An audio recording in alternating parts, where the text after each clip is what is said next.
Number the Stars. Authored by Lois Lowry. Chapter 5. Who is the dark-haired one? Do you really think anyone will come? Ellen asked nervously, turning to Annemarie in the bedroom. Your father doesn't think so. Of course not. They're always threatening stuff. They just like to scare people. Annemarie took her nightgown from a hook in the closet. Anyway, if they did, it would give me a chance to practice acting. I'd just pretend to be Lise. I wish I were taller, though. Ellen stood on tiptoe, trying to make herself tall. She laughed at herself, and her voice was more relaxed. You were great as the Dark Queen in the school play last year, Annemarie told her. You should be an actress when you grow up. My father wants me to be a teacher. He wants everyone to be a teacher, like him. But maybe I could convince him that I should go to acting school. Ellen stood on tiptoe again, and made an imperious gesture with her arm. I am the Dark Queen, she intoned dramatically. I have come to command the night. You should try saying, I am Lois Johansen. Annemarie said, grinning. If you told the Nazis that you were the Dark Queen, they'd haul you off to a mental institution. Ellen dropped her actress pose and sat down, with her legs curled under her, on the bed. They won't really come here, do you think? She asked again. Annemarie shook her head. Not in a million years. She picked up her hairbrush.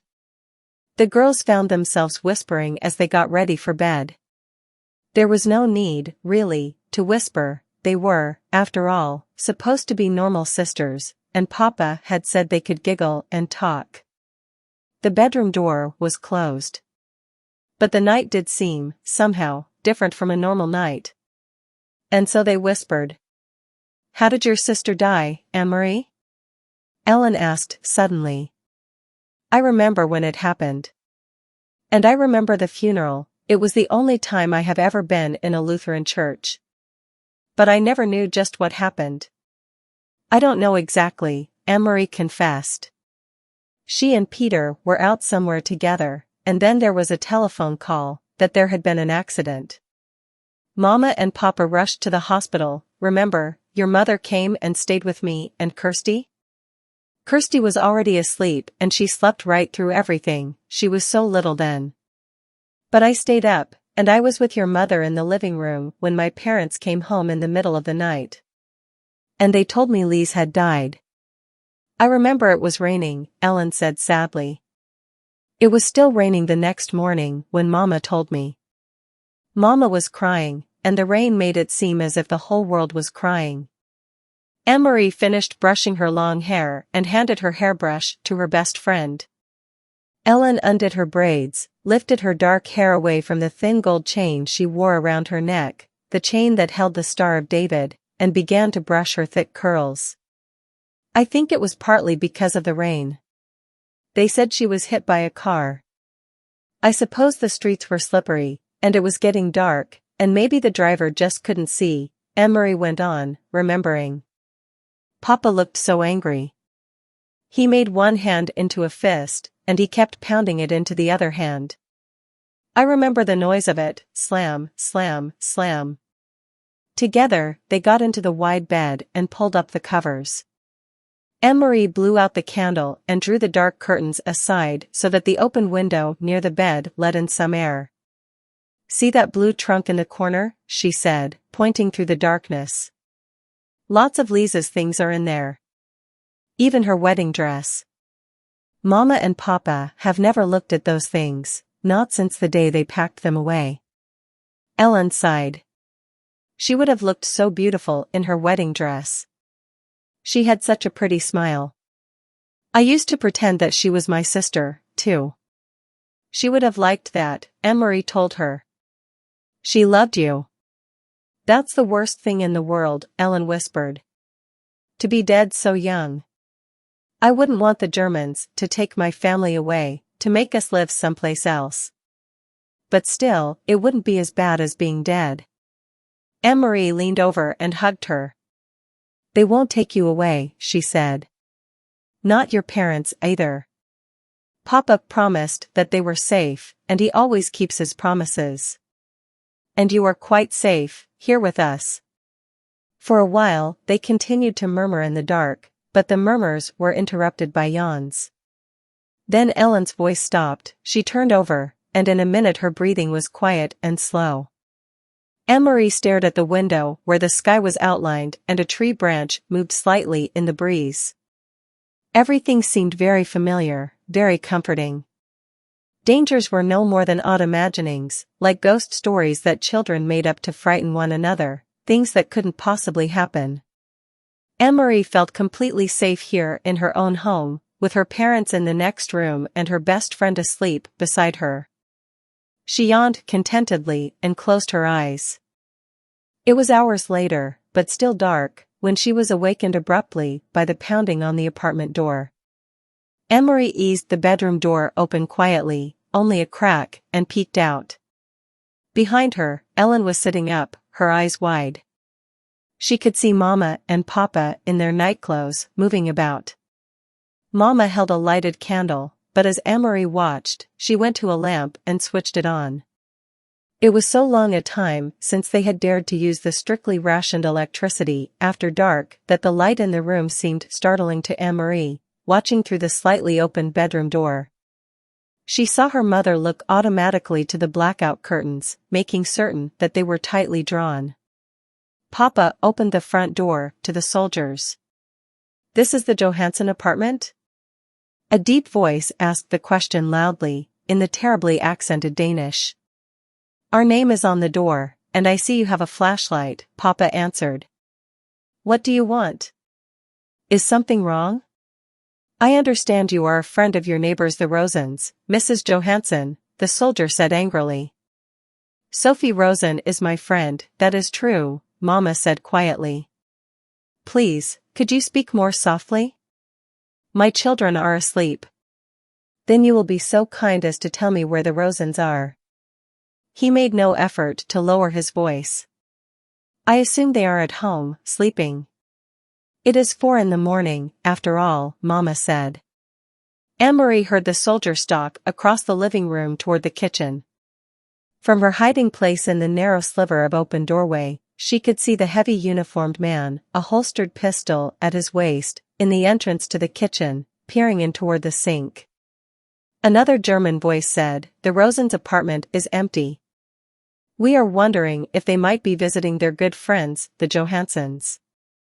"Well," said Papa, moving slightly so that he was standing in front of Annemarie's bedroom door, and she could see nothing except the dark blur of his back, "as you see, you are mistaken. There is no one here but my family. You will not object if we look around." The voice was harsh, and it was not a question. "It seems we have no choice," Papa replied. "Please don't wake my children," Mama requested again. "There is no need to frighten little ones." The heavy, booted feet moved across the floor again and into the other bedroom. A closet door opened and closed with a bang. Annemarie eased her bedroom door, closed silently. She stumbled through the darkness to the bed. "Ellen," she whispered urgently, "take your necklace off." Ellen's hands flew to her neck. Desperately she began trying to unhook the tiny clasp. Outside the bedroom door, the harsh voices and heavy footsteps continued. "I can't get it open," Ellen said frantically.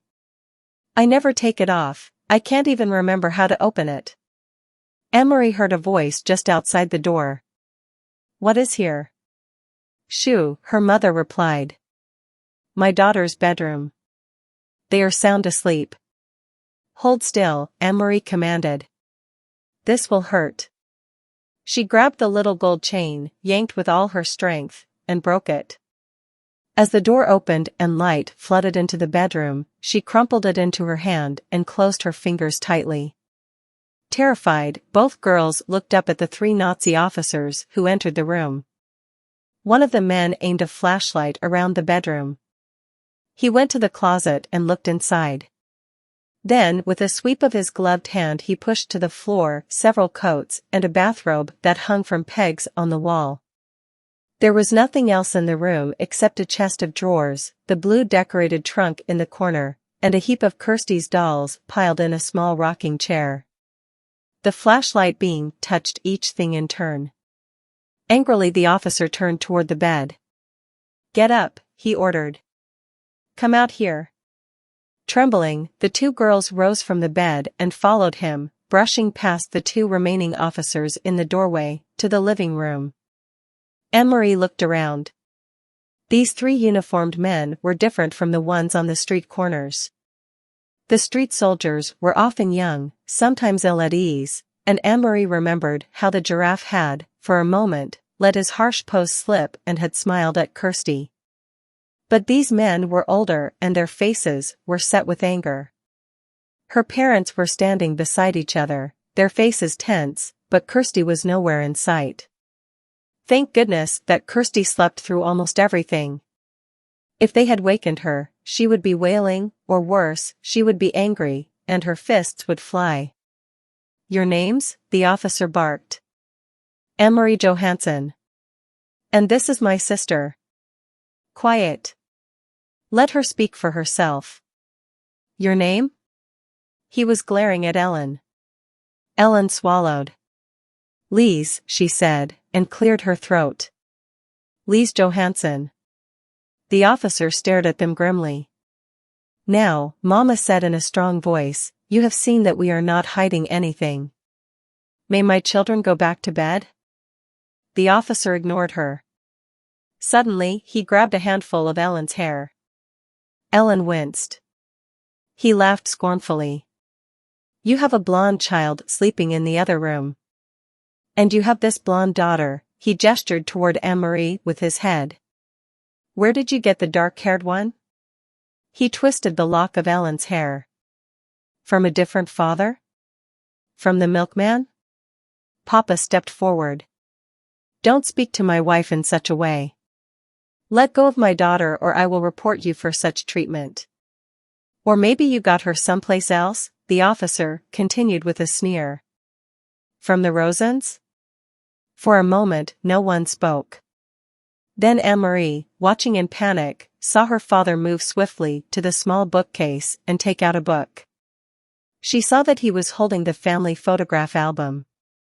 Very quickly, he searched through its pages, found what he was looking for, and tore out 3 pictures from 3 separate pages. He handed them to the German officer, who released Ellen's hair. "You will see each of my daughters, each with her name written on the photograph," Papa said. Annemarie knew instantly which photographs he had chosen. The album had many snapshots, all the poorly focused pictures of school events and birthday parties. But it also contained a portrait, taken by a photographer, of each girl as a tiny infant. Mama had written, in her delicate handwriting, the name of each baby daughter across the bottom of those photographs. She realized, too, with an icy feeling, why Papa had torn them from the book. At the bottom of each page, below the photograph itself, was written the date. And the real Lise Johansen had been born 21 years earlier. "Kirsten Elizabeth," the officer read, looking at Kirsty's baby picture. He let the photograph fall to the floor. "Annemarie," he read next, glanced at her, and dropped the second photograph. "Lise Margrethe," he read finally, and stared at Ellen for a long, unwavering moment. In her mind, Annemarie pictured the photograph that he held, the baby, wide-eyed, propped against a pillow, her tiny hand holding a silver teething ring, her bare feet visible below the hem of an embroidered dress. The wispy curls. Dark. The officer tore the photograph in half and dropped the pieces on the floor. Then he turned, the heels of his shiny boots grinding into the pictures, and left the apartment. Without a word, the other 2 officers followed. Papa stepped forward and closed the door behind him. Annemarie relaxed the clenched fingers of her right hand, which still clutched Ellen's necklace. She looked down, and saw that she had imprinted the Star of David into her palm.